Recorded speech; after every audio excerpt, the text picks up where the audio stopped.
Hey guys, Pastor Tom here. Happy Epiphany. This is the day in the church year when we celebrate when the wise man came and worshipped baby Jesus.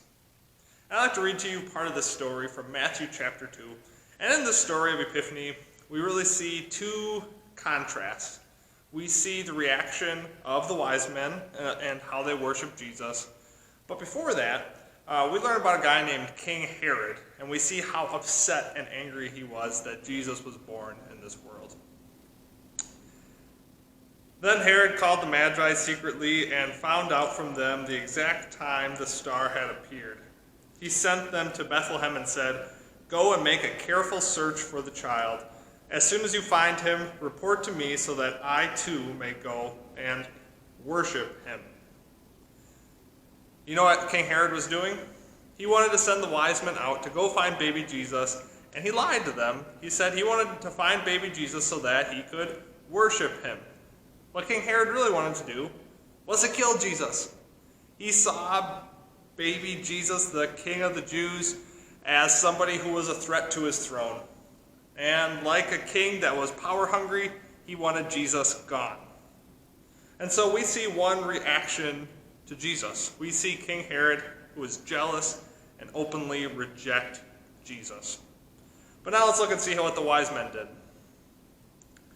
After they had heard the king, they went on their way, and the star they had seen in the east went ahead of them until it stopped over the place where the child was. When they saw the star, they were overjoyed. It says the Magi, they went and they found Jesus and they celebrated. Interesting, in the Bible it just simply says, and they were overjoyed. But in the original Greek, the language where the Bible was written in, it's 4 words. And basically they all say the same thing.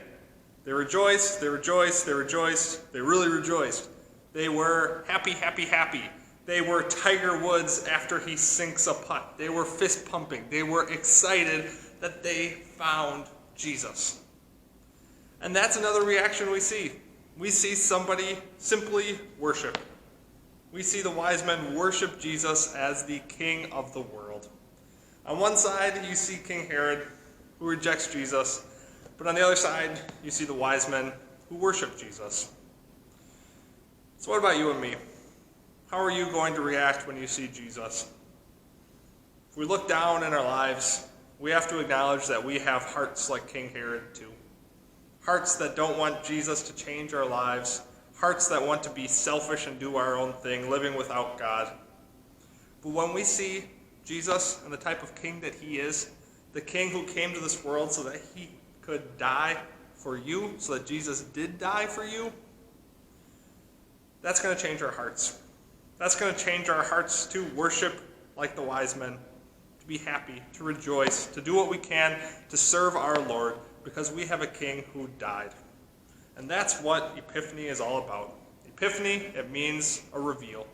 And in the story of Epiphany, God is revealing to us that we have a king named Jesus who died for you and me, so that we could be with Jesus in his throne for eternity.